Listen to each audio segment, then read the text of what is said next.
We're in real trouble. Why? What's happening? Moments after takeoff, The aircraft began to shake and rattle.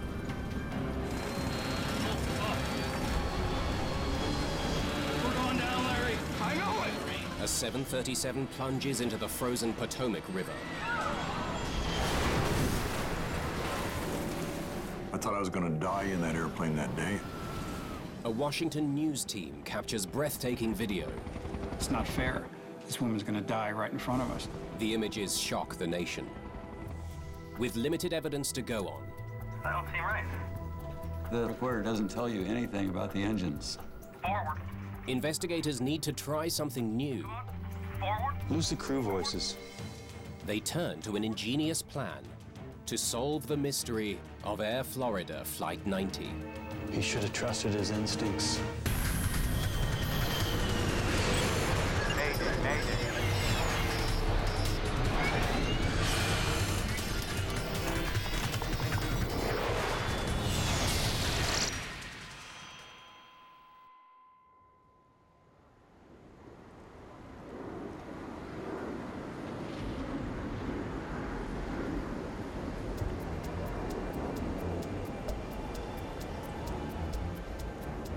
January the 13th, 1982. Planes at Washington's National Airport are snowed in. The weather conditions that day in Washington, D.C., and particularly out at National Airport, were very difficult. It was snowing, and it was cold. It was down around 24 degrees Fahrenheit. It was a rather miserable day, and as the day progressed, the snow increased. It's 2:15 p.m. The 74 passengers on board Air Florida Flight 90 should be in the air by now. But their plane is still at the gate. We should have rebooked when we saw the weather. We might still make it.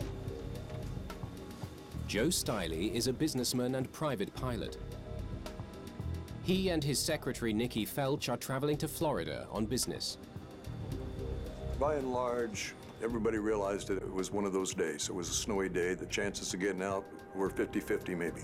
Airport crews are working to clear the snow. For now, no one takes off or lands.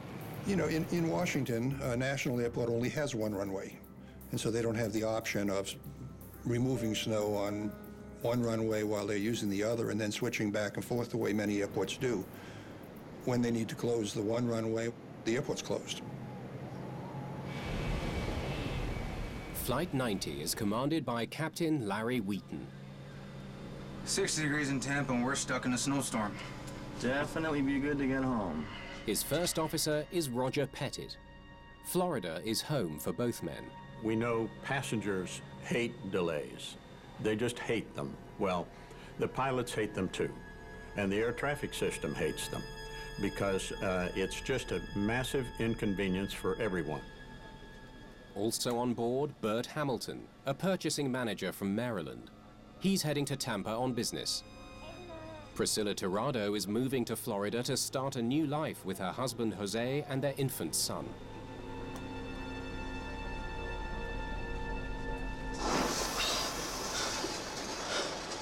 It's just de-icing fluid. I guess we need it.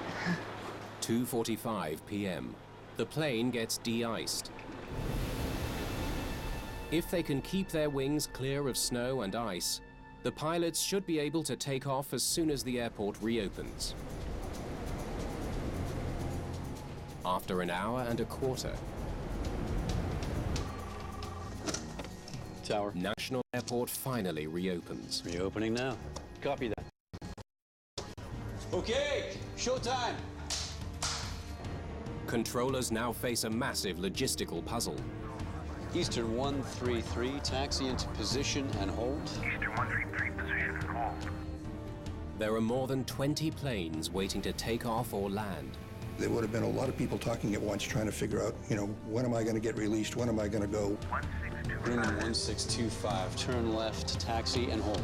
Winds are 010 at 10. That's the kind of thing that creates a lot of anxiety in the air traffic control tower. 804, we clear to land. Stand by, please, 804. You've got 40 or 50 airplanes on the ground, and they're all trying to be the first one out. Eastern 1551, keep it at reduced. That puts an extra strain on both the ground handling folks and also up in the control tower. Okay, Palm 90, you'll be falling in line behind Apple DC-9. Palm 90. Behind that apple, I guess. Captain Wheaton will take off behind a New York Air DC-9.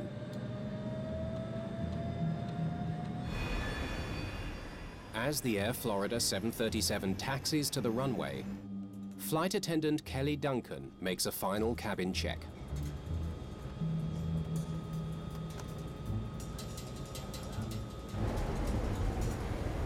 Apple 58, cleared for takeoff. Traffic's 3 south. For the runway.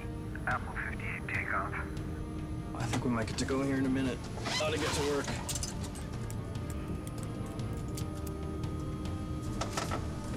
Stabilizer trim set at 5.3. Set. EPR all the way to 204. Set. 556. Cleared to land. Clear to land, 556. Palm 90, taxi into position. And be ready for an immediate takeoff. Palm 90. Ladies and gentlemen. We've just been cleared on the runway for takeoff. Flight attendants, please be seated. We got something over the loudspeaker from the crew indicating that we were scheduled for departure. I thought we might never get out of here.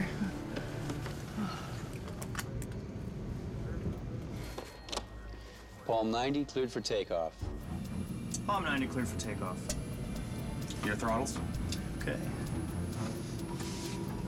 Today, First Officer Pettit will be flying the plane. Captain Wheaton will monitor their instruments. The engines spool up quickly. Oh. Ooh. Really cold here. Real cold. The plane soon has enough power to accelerate down the runway.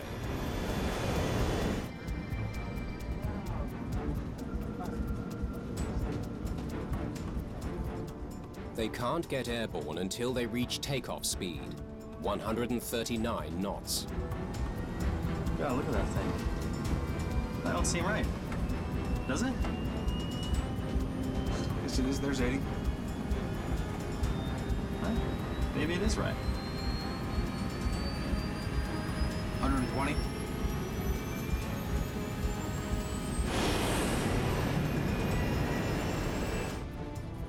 Joe Stiley is a pilot who's familiar with this airport. He can tell that something's wrong. I got real nervous about halfway down the runway.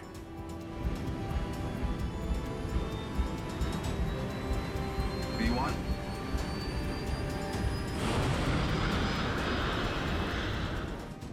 When the plane lifts off, Stiley's sense of doom gets worse. When we got airborne, almost instantly it was clear that that aircraft was not flying normally. And I turned to Nikki and I said, we're in real trouble. Why? What's happening? All of the dishes, cups, glasses that were in the galley started to rattle, shake, and make a very loud noise.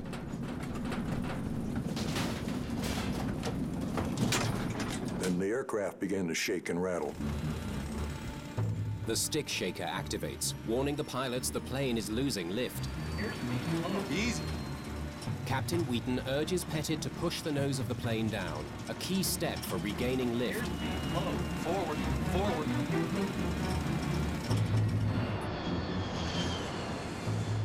Joe Stiley prepares for the worst. Just do what I do. I put my head down, and I saw people around me staring at me, and then a couple of them took the example that I gave. Go up. Forward. Forward. Move up. Barely climb.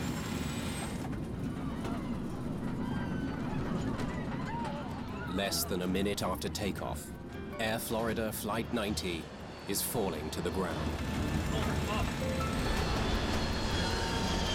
Stay down. Keep your head down.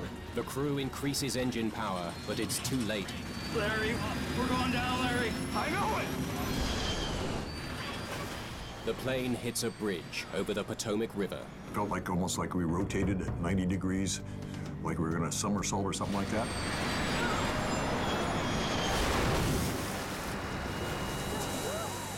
And then we hit the water, and that was a real impact, much greater than the one with the bridge. And I felt myself blacking out. I thought I was going to die in that airplane that day.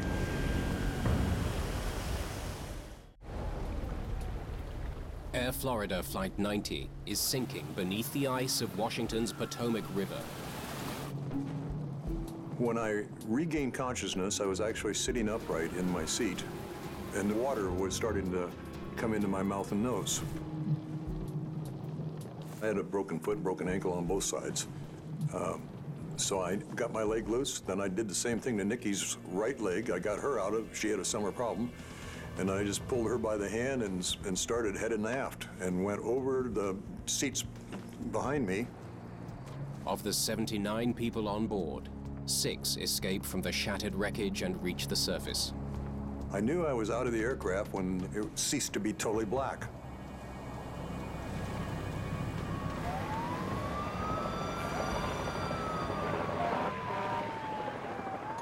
The plane has left a trail of destruction on Washington's 14th Street Bridge. 4 people were killed in their cars. 4 more were seriously injured as the 737 slid from the bridge into the river below. The fate of the passengers and crew is still unknown.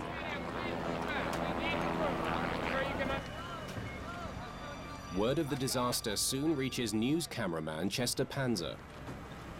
The assignment desk called on the radio and said, "We heard something about a small plane crash at National Airport." Come in, Chester. You there? There's been a crash at National Airport. We want you to check it out. I started speeding down the highway. By the time Panzer arrives at the crash site, rescue teams are already at work, including a helicopter from the U.S. Park Police. We grabbed our gear out of the trunk. We could hear a helicopter faintly in the distance. We connected our umbilical cable from the camera to the recording deck. We could see a flashing light. And I started rolling. And the first thing I saw was someone being loaded into an ambulance. It's Bert Hamilton, the purchasing manager from Maryland. He's the first passenger rescued from the Potomac River. The rest of the survivors are still battling the icy waters. Flight attendant Kelly Duncan reaches for the rescue line. Beside her, wearing a life vest, is Secretary Nikki Felch. Priscilla Tirado has lost her baby and can see no sign of her husband. She clings to businessman and private pilot Joe Stiley. Once I surfaced there, I looked around, and that airplane was gone, except for this little piece of it that I was holding on to. Barely visible to the camera is one last survivor, Arland Williams. He's badly tangled in the wreckage and urges the others to take the lifeline first. There was a fellow who was strapped into his seat right in front of us who couldn't get out because a bunch of cables and things like that had gotten around him, and he was just wired in place there. And then I turned to Nikki and I said, "I'm all broken up and I know I can't swim. My legs aren't working." There was a big gaping hole in the ice with big cracks, and it looked like someone had taken a baseball, thrown it through a window. I looked up and there were probably, it seemed like 10,000 people up on that bridge and along the sides of it looking at us. And we were out there freezing to death. All those people standing up there and nobody could do anything. The river is near freezing and filled with thick ice. It's too dangerous for rescuers to enter the water. Panzer keeps rolling as the helicopter lifts a second person from the river. It's flight attendant Kelly Duncan. She was holding on, and the helicopter was just flying her in.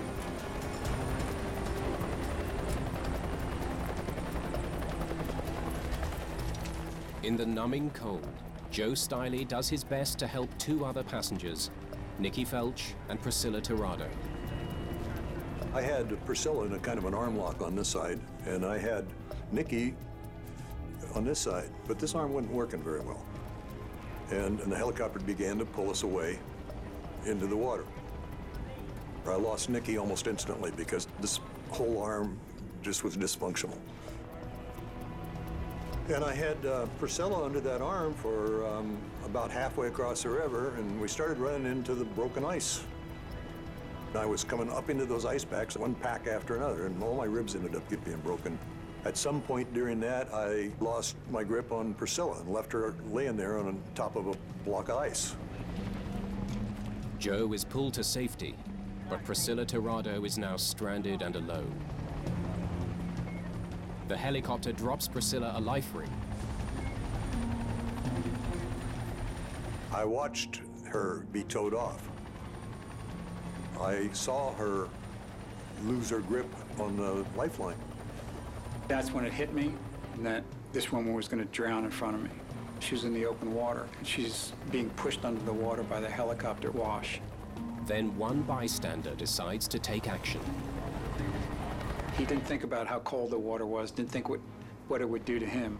It's a federal government employee named Lenny Skutnik. He really was a hero in that he had enough guts to do it and just didn't think about the consequences. Lenny reacted. Nobody else did. They were probably all standing around. I wanted to react, but I couldn't. Skutnik's bravery saves Priscilla's life, but her husband and baby are among the dead.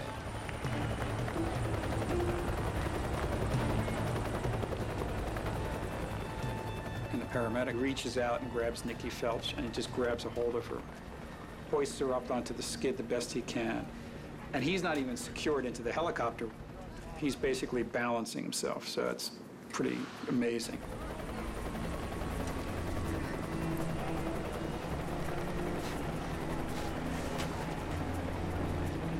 It's now been 45 minutes since Flight 90 plunged into the icy river. Too long for anyone to survive in the freezing water. Nikki Felch was the last one to be pulled out of the water. Only 5 people make it out alive.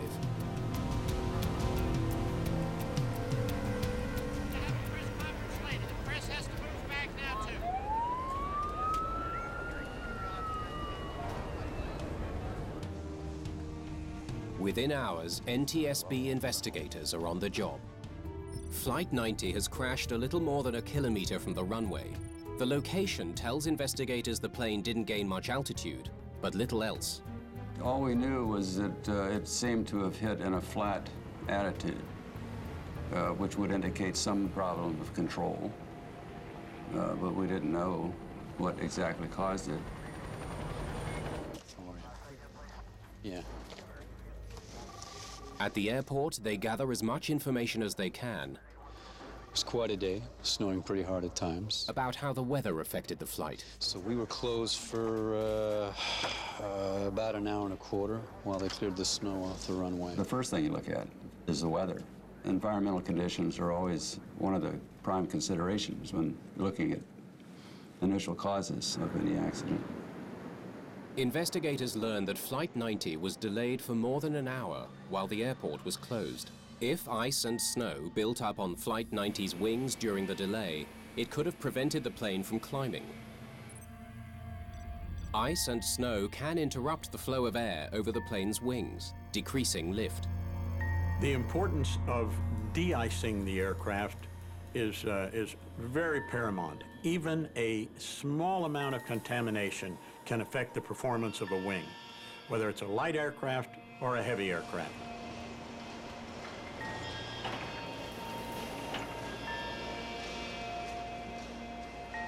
They examined de-icing records from the day of the crash. They were very, very interested in how efficient that de-icing had been. Air Florida's procedures called for a powerful de-icing solution, one designed for very cold days. Basically what happens is that the icing fluid dissolves the snow and ice sort of into a mixture. So when it's first put on at sort of full strength, it's doing quite a good job. Records reveal that the de-icing fluid sprayed on Flight 90 was not full strength. They homed in on the issue of the equipment itself, the mixture that was used, the procedures that were followed. De-icing fluid has to be adjusted according to the outside temperature. It's just de-icing fluid. If the mixture wasn't strong enough, it might have allowed ice to reform on the wings. Want to pass me that weather data, please? Investigators study temperatures recorded at the airport during the long shutdown. They find that the fluid used should have worked. They figured they'd go right behind. Though it wasn't full strength, the mixture was strong enough for the temperatures recorded on the day of the crash. Sloppy work, but shouldn't have caused the crash. Other aircraft did depart, which means that things were successful in other jetways. What was wrong with this particular aircraft that caused a crash? Investigators need hard evidence to figure out what brought down Air Florida Flight 90. But most of it is still underwater. In this case, the wreckage was in the river. And the river was a murky one. It was a frozen one. Consequently, the recovery was extremely difficult. The tail came up, other pieces came up, but it's an exhausting process. Engines are knocked loose from the aircraft and parts are here and there and scattered. So it's quite difficult to put everything together. A week after the crash, investigators get a break. Flight 90's black box flight recorders have been recovered from the bottom of the river, and they appear to be undamaged. In 1982, the Flight Data Recorder, or FDR, captures only a handful of parameters about the performance of the plane. But it's enough to give NTSB investigator John McAdle a vital clue. Let me know when that's ready. It told us the altitude and the time, and so you knew how long it rolled down the runway before it lifted off. Flight 90 takes 45 seconds to get airborne, 15 seconds longer than usual. Takeoff was very slow. That don't seem right, does it? It took a long time to accelerate. It's got to be something about their engine power. The plane eventually had enough power to reach liftoff speed. V1?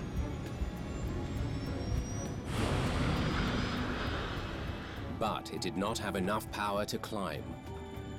It didn't climb in a normal way. So obviously, there was something wrong with the amount of the power. It's an intriguing clue, but the FDR doesn't have enough information to reveal what the problem was. The recorder doesn't tell you anything about the engines, or what their RPM is, or what they're doing. McAdle hopes the cockpit voice recorder will provide some answers.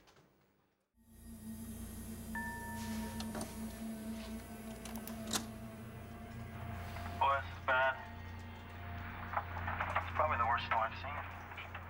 The pilots of Flight 90 comment on the wintry conditions as they taxi in line behind a DC-9. It's been a while since we were de-iced. Tell you what,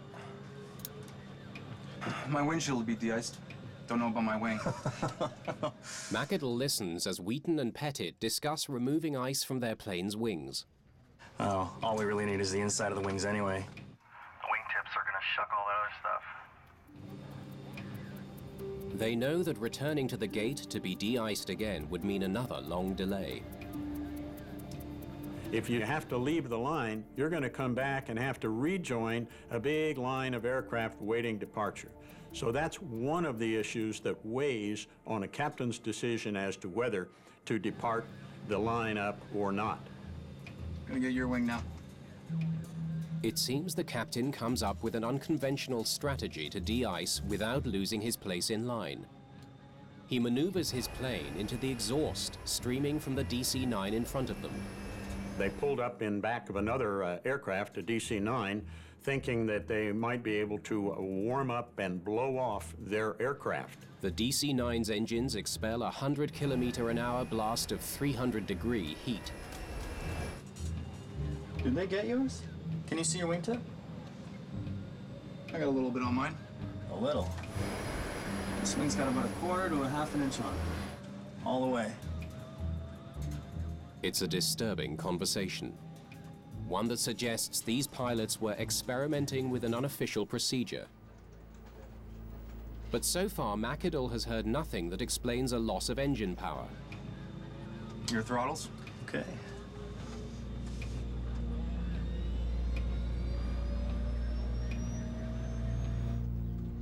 Then he hears something chilling. Oh. God, look at that thing. While the plane is speeding down the runway, the first officer tells the captain that he suspects there's a problem. That don't seem right. Does it? There's 80. But the captain convinces him nothing is wrong. Huh? Maybe it is right. I think he felt that they weren't accelerating very quickly. You can feel acceleration in your back, you know, when you're an experienced pilot, you know, you've done this 1,000 times. You know, if you're not moving as quickly as, you know, it's really a feel thing. Something's not right. He should have trusted his instincts. Yeah, let me hear that again. Investigators wonder if the pilots made any other mistakes. Palm 90, taxi to position and be ready for an immediate takeoff. I think we might get to go here in a minute. Thought it could work. The amount of power or thrust needed for takeoff is different for every flight. It has to be adjusted for the weight of the plane, the length of the runway, and the weather conditions. Stabilizer trim set at 5.3. Set. Investigators hear the first officer set a target or bug to remind him what that amount is. EPR all the way to 204. Set. Perhaps the first officer set his target too low for the plane's takeoff weight. If he did, it could explain why the plane gained speed so slowly. V1. And why it didn't have enough power to climb.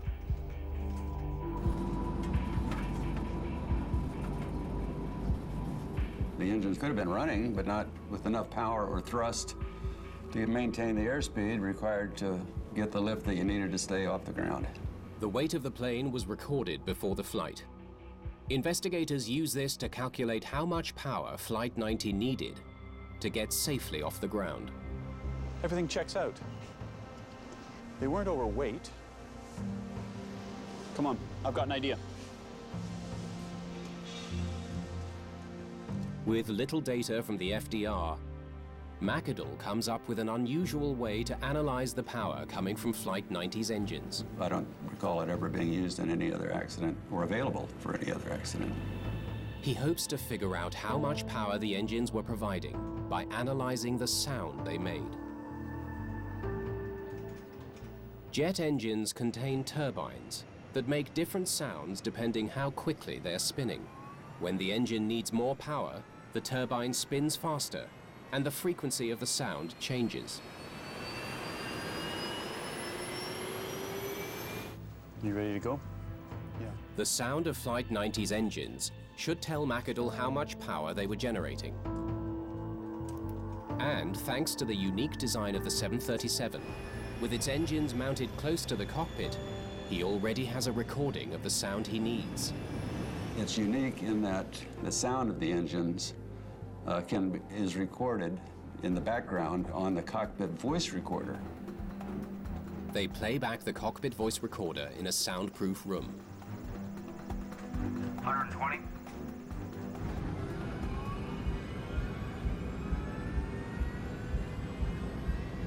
V1. Easy.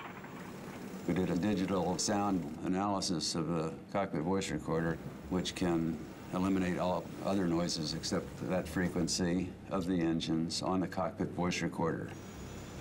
Can you take the stick shaker out? Forward, forward. Come on. Lose the crew voices. Forward, forward. The technician eliminates the other sounds in the cockpit one by one, until all that's left is the sound of the engines.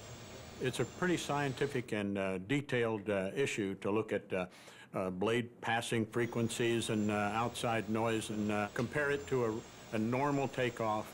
But all this was done by the flight recorder specialists and technicians. Can you turn that up a bit? The results are dramatic. Those engines sure ain't at full power. The sound analysis indicated that the engines were running at a speed that would produce about 70% power. What this means basically is that the aircraft was taking off with about 1.5 engines. Investigators now know that the Boeing 737's engines weren't running at full power during takeoff. What they don't know is why.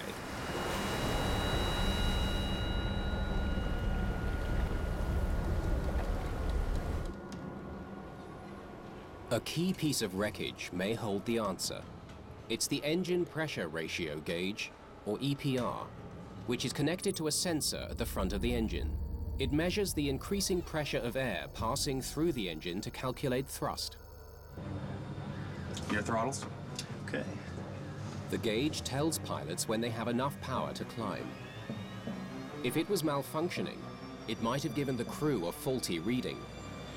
It's a real-time physical indicator of thrust. The first officer had doubts about the EPR gauge.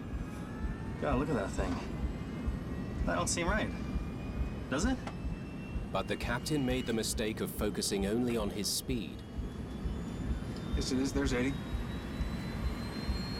Huh? Maybe it is right. A close examination of the EPR gauge reveals something strange. Can't be right. The needle of the gauge is frozen in its final position, and it's displaying an impossible reading. They indicated the engines were producing more power than the engines were capable of producing. That was a huge red flag. Your throttles? It now seems likely that the gauge was showing the wrong reading throughout the short flight. The question is, why? Pilots were seeing more power than they were getting. So what would have caused that? Here.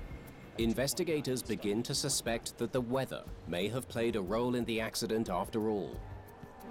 They focus on the EPR sensor at the front of the engine. If the tiny sensor was blocked with ice and snow, it might have sent incorrect data to the cockpit. I think we're gonna need another plane. McAdoo has no hard evidence that the sensor was blocked, but he decides to follow a hunch. I got a hold of another 737 because I already suspected the engine pressure ratio gauges. He uses a piece of tape to simulate the effect of ice blocking the engine sensor. He recreates the actions of the pilots on the day of the flight. Okay, start her up. And he records the sound of the engines from inside the cockpit. Keep throttling up. He increases power until the engine gauges match the target set by the crew of Flight 90. Got it. Let's see if I'm on the right track. Blocking the sensors on the test flight should create the same reduction in engine performance as on Flight 90. Both engines should sound identical. Okay, let's see what we've got.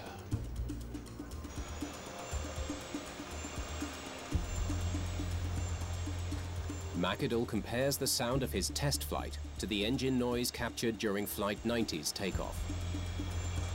That's a perfect match. So I concluded that both engines were blocked with something, probably ice. but they were blocked, and the pilots were reading what was required for engine thrust, but that's not what they were getting. Investigators are convinced the crew failed to give the engines more power because the iced-over sensor led them to believe they already had enough. By the time they realized their mistake, there was no way to stop the crash. They did apply full power, but that was only about 5 seconds before impact. It was too late. The 737 has an engine anti-icing system that uses heat to keep the sensor clear of ice.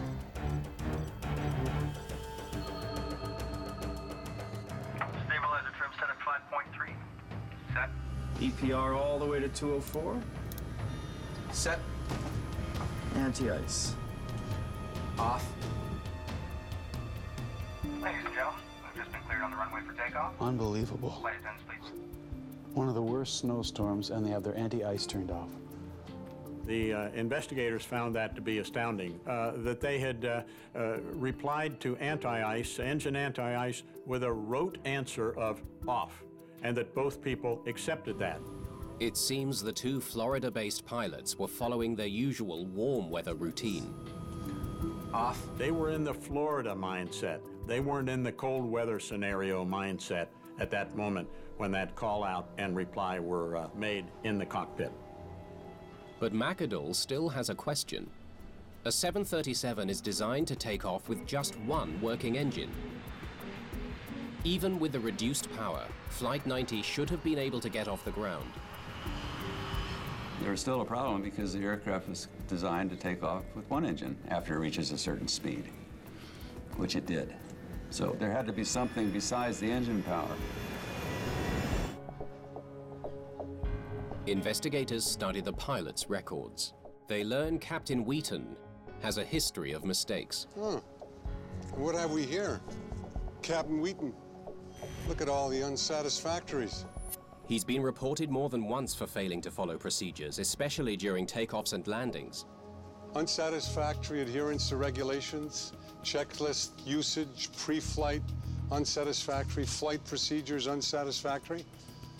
The captain's history of poor decision-making helps explain his unusual maneuver on the taxiway. What they really did was get some warm air on a part of the leading edge of the wing, and any snow that was clinging to it ran back as water and refroze as ice. Did they get yours? Can you see your wingtip? I got a little bit on mine. A little? This wing's got about 1/4 to 1/2 inch on it all the way.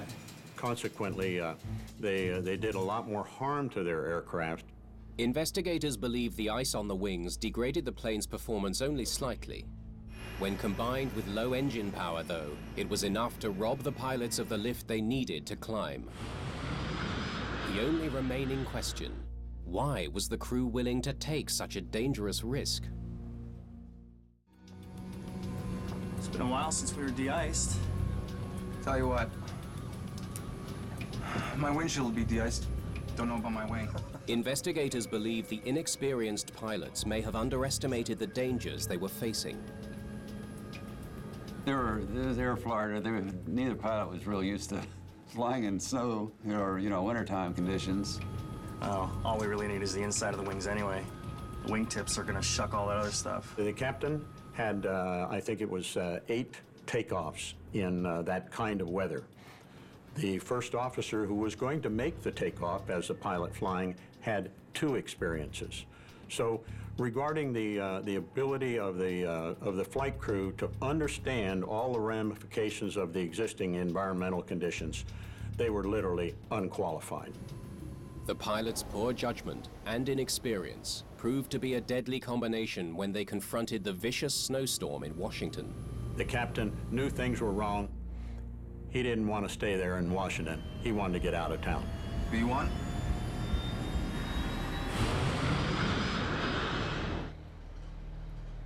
The NTSB's John McAdoo has uncovered the precise sequence of errors that led to the fatal crash. Your throttles? Okay. Pettit begins pushing the thrust levers forward, aiming for the target of 2.04 EPR. Because the EPR sensors are blocked with ice, the gauge shoots up quickly and gives the crew a false reading. Oh. Ooh. The Air Florida pilots are unaccustomed to winter flight. Really cold here. Real cold.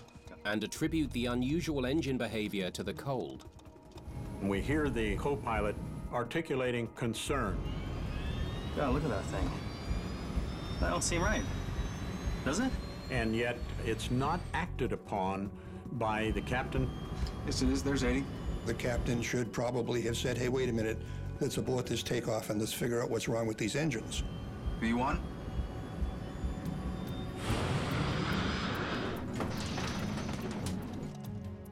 Seconds after liftoff, the stick shaker activates, warning the pilots that they are losing lift and beginning to stall. The first officer tries to regain lift. Forward, forward. But with ice on his wings, it's impossible to recover. If they had applied power about 10 seconds earlier, they could have flown through it. We're going down, Larry. I know it.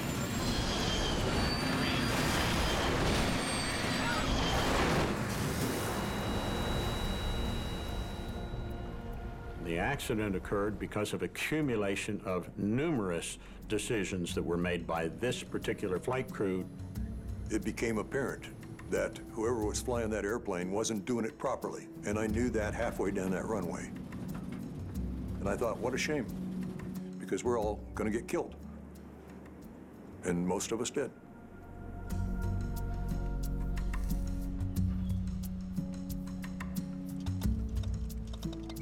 On January the 13th, 1982, a series of errors by the pilots of Air Florida Flight 90 left 78 dead, 5 survivors, and 1 hero.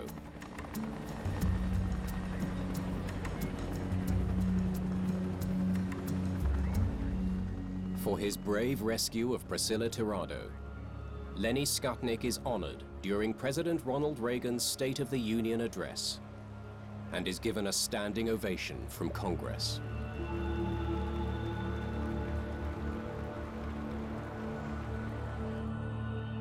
In honor of the man who died during the rescue, Washington's 14th Street Bridge is renamed the Arlen D. Williams Jr. Memorial Bridge.